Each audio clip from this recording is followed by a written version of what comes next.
తొక్కుకుంటూ కారుతో తొక్కి చంపేశారు అని ఒకరి హెడ్డింగు, కారు కింద నలిగిపోయిన మానవత్వం అని ఒకరు పెట్టారు. సింగయ్య మృతి ప్రమాదం వక్రీకరణ ఇది వీళ్ళు పెట్టారు. ఇంకొకరేమో మ్యాటర్ ఆఫ్ ఫ్యాక్ట్గా ఇంకో పత్రిక ఉన్నది ఉన్నట్టుగా ఏటుగా జగన్ అని వీళ్ళు పెట్టారు.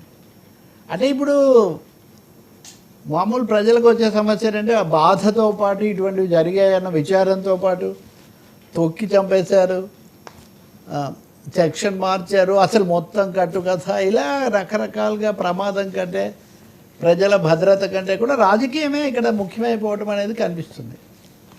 గతంలో ఇలాంటి ఘటనలు జరిగాయి కొన్ని, చాలా ముఖ్యమైన వ్యక్తులు చనిపోవటం, లేకపోతే తొక్కిసలాట్లు, లేకపోతే ఆ దాన ధర్మాలు చేస్తున్నారన్నప్పుడు తొక్కిసలాట జరిగి 2 చోట్ల ప్రకాశం జిల్లాలో గుంటూరులో చనిపోవటం, ఇలాంటివి. అప్పుడు మీడియాలో అప్పుడు ఇటు ఈ మీడియాలో వెర్షన్, ఆ మీడియాలో, అంటే ప్రతి దాన్ని కూడా 2 వెర్షన్స్ లాగా ఇప్పుడు తయారైన పరిస్థితి. అయితే పోలీసులు మటుకు నిన్న జాగ్రత్తగా వాళ్ళు వివరణ ఇచ్చే ప్రయత్నం చేశారు. ఆ రోజు మేము అంతవరకు చెప్పిన మాట నిజమే. ఆ 2 పెట్టి వైసీపీ వాళ్ళకు సంబంధించిన వాళ్ళ సాక్షిలోనో ఇంకో దాంట్లోనో అప్పుడు ఇలా చెప్పాను ఇప్పుడు ఇలా చెప్పారు చూడండి, ఒత్తిడితో మార్చారని వాళ్ళు. కాదు ఈ వీడియో అనేది కుక్కుడు, ఇది ఏఐ వీడియో అని ఒక మాట అయితే చెప్పొచ్చు మనం. పోలీసులు ఇంకా ఫైనల్గా ఈయన ఇదేం చెప్పడం లేదు, మేము ఇంకా దర్యాప్తు చేస్తాము, దాని ప్రకారం మేము కలుపుతామని ఎస్పీ చెప్తున్నారు. పోలీసులు పాటించేంత సంయమనం కనీసం మీడియా వాళ్ళు కూడా పాటిస్తే, నిర్ణయము కేసు పెట్టేది పోలీసులు, నిర్ణయం చేసేది కోర్టులు అన్నటువంటి దానికి కట్టుబడి ఉంటే చాలా బాగుంటుంది. అలా కాకుండా రాజకీయ అభిప్రాయాలను పట్టేసి అయిపోయిందని వీళ్ళు, అసలు అంతా అబద్ధం అని వాళ్ళు చెప్తుంటే మటుకు ప్రజలు విస్తుపోవాల్సి వస్తుంది, ఒక అంచనాకు రావడం కూడా కష్టమైపోతుంది. కానీ ఒకటైతే చెప్పొచ్చు మనం, జాగ్రత్తగా ఉండాలి. అవును, తమకు సంబంధించిన వాళ్ళు పూలేయడానికి వచ్చిన వాళ్ళు కూడా చనిపోవటం అన్నమాట.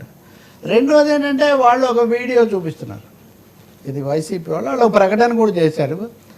ఆయన కారు అదంతా వెళ్ళిపోయాక కూడా అతని ప్రాణాలతో ఉన్నట్టుగా మా వీడియోలో చూపిస్తున్నారు. నిజమే, అతను అక్కడ పడున్నాడు, చెయ్యేదో ఇలా ఎత్తుతున్నాడు, ఈ లోపల 108 ఆ వాహనాలు వచ్చాయి. కానీ ఇబ్బంది కలిగించే అంశం ఏమంటే అంత పెద్ద ప్రదర్శన వెళ్ళిన తర్వాత కూడా అతని పక్కన ఎవరు పెద్దగా మనుషులు లేరు. ఓకే, నిజంగా ఒక పెద్ద సంఘటన సందర్భంలో, ఒక పెద్ద సమీకరణ సందర్భంలో ఎవరైనా ప్రమాదానికి గురైతే గుమ్మి కొడతారు. కనీసం వాళ్ళను ఒక 5-10 మందినైనా వదిలిపెడతారు కదా. సామాన్యంగా మేము ఏం చేస్తామంటే మనం కూడా సంస్థల్లో ఎప్పుడైనా ఏదైనా జరిగితే ఒక బాధ్యుని మీలాంటి వ్యక్తిని అక్కడ పెట్టి మీరు చూసుకోండి అక్కడ ఆసుపత్రి అని చెప్తాం. అంటే వాళ్ళు ఎవరు లేరు అనేది వాళ్ళు చూపించే వీడియోలోనే కనిపిస్తుంది. కాబట్టి తప్పనిసరిగా అక్కడ ఉపేక్ష ఉంది. అంతవరకు అది ఏ వీడియోనా కాదా అన్నది ఫారెన్సిక్ రిపోర్ట్స్లో తేల్చడం పెద్ద సమస్య ఏం కాదు. దాని గురించి ఏఐ అంటే ఏఐ అని మీరు ఎలా చెప్తారని, అదే వాళ్ళు ప్రసారం చేసిందే మంచిదని మీరు ఎలా చెప్తారు. నాకు రెండో ప్రశ్న, నేను ఆ పార్టీ తరఫు నుంచి చెప్పింది మొదటి విషయం, కానీ రెండో విషయం పోలీసుల పాత్ర ఏంటి?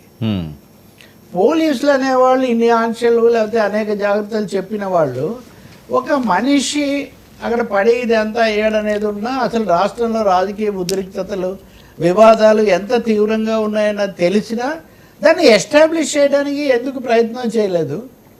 దాని మీద ఒక వ్యాఖ్యలు చేసేటప్పుడు, కేసులు పెట్టేటప్పుడు అయినా కానీ నిర్ధారణ చేసుకోలేదా?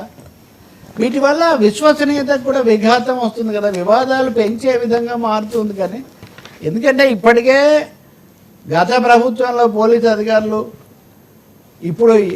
ఇప్పుడు వాళ్ళు రకరకాల కేసుల్లో చిక్కుకున్న పరిస్థితి ఇదంతా ఉంది. ఈ కేసులు, రెడ్ బుక్లు ఇవి నడుస్తున్నాయి. ఈ మధ్యలో అయినా వాళ్ళు ఎందుకు కేర్ తీసుకోవట్లేదు? నా ఉద్దేశంలో ఇప్పటి నుంచి అయినా కానీ మాట్లాడేటప్పుడు కాదు, అసలు విషయంలోనే వివాదానికి అవకాశం లేకుండా చూడాల్సిన అవసరం ఉంది. లేకపోతే రోజు ఒక కేసు తర్వాత ఒక కేసు, ఒక తగాదా తర్వాత ఒక తగాదా, ఇదిగో ఈ ప్రాణాలతో చెలగాటం. సార్, జగన్ అరెస్ట్ చేస్తారు అన్నారు, అది ఉంటుందా? ఉండే ఛాన్స్ ఉందా? అదే నేను చెప్తుంది, ప్రతిదీ జీవిత ఖైదని కూడా ఇందాక ఒక ప్రముఖమైన వాళ్ళు ఎవరో చెప్తున్నారు. ఎలా నిర్ణయిస్తారు అసలు? ఇప్పుడు రోడ్డు మీద మామూలు ప్రమాదాలు చాలా జరుగుతుంటాయి, ప్రమాదాలు జరగకూడదు, అందులో ముఖ్యమైన నాయకులు ఉన్నప్పుడు జరగకూడదు, అది చాలా నిజం. కానీ దాన్ని కాస్త ఇలా తిప్పేసి శిక్షలు కూడా వీళ్ళే నిర్ణయిస్తే, మొన్నే చీఫ్ జస్టిస్ గవాయి గారు అన్నారు జడ్జ్ జ్యూరీ అండ్ ఎగ్జిక్యూషనర్ అని. వాళ్ళకి వాళ్ళే మొత్తం నిర్ణయం ఎలా తీసుకుంటారు? కోర్టుకు వదిలేయమన్నా. అందుకే నేను పోలీసులు కోర్టు వాళ్ళ పని వాళ్ళు చేయనిస్తే వాళ్ళు దీని మీద చెప్తారు. తప్పకుండా అరెస్ట్ చేయడం లాంటివి చేయొచ్చు.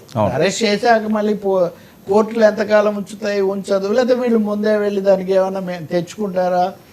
ఇప్పుడు ఆ డ్రైవర్ ఏమో పోలీసు కానిస్టేబుల్ రమణారెడ్డి అని ఆయన్ను కూడా ఆ రోజు విచారించారు, ఆ చుట్టూ ఉన్న వాళ్ళని కూడా విచారించారు. ఇప్పుడు కొత్త వీడియో వచ్చిందని మళ్ళీ విచారిస్తే వాళ్ళు ఏం చెప్తారు అనేది ఒక విషయం.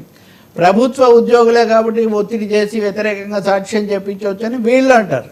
అవును, వాళ్ళకు భయపడి సాక్ష్యాలు చెప్పట్లేదని వాళ్ళు అంటారు. ఇది అసలు ఎప్పటికీ ఇవి తేలేటట్టుగా. కాబట్టి నేను అనేది ఒకటి ప్రజల ప్రాణాలు శాంతి భద్రతలు కాపాడాలి. రెండవది ఇంతకుముందు ఎవరో కేంద్ర మంత్రి అంటున్నాను, నేను ఇంకా నిర్ధారణ కూడా చేసుకుని మరీ అంత ఇదిగా అంత మూర్ఖంగా ఉంటారా? కింద మనిషి పడితే కూడా తోసుకుంటూ పోయేటంతనే జరిగింది. అది ఉపేక్ష కావచ్చు, దృష్టికి రాకపోవచ్చు, కానీ తర్వాత అయినా జాగ్రత్త తీసుకోవటం అంటే ఎవరు బాధ్యులుగా ఉండటం లేదనేది ఒకటి. మూడో విషయం ఏంటంటే మీడియా కూడా ఒకవైపున ఒకసారి 10 మంది చచ్చిపోతే అప్పుడు పట్టలేదా, అప్పుడు అంతకుముందు తొక్కిసలాట జరిగితే పట్టలేదా అంటే ఇంక ఈ ప్రశ్నలకు ముగి ఎవరి విఘ్నత ఎవరి వాస్తవికత వాళ్ళకు ఉండాల్సిందే అంతే. కానీ కావాల్సింది మటుకు ప్రజలకు రక్షణ కావాలి. మీ సమస్యల మీద చేస్తామని వచ్చినప్పుడు వాళ్ళే అందులో వాళ్ళ పార్టీ కార్యకర్తే అతను.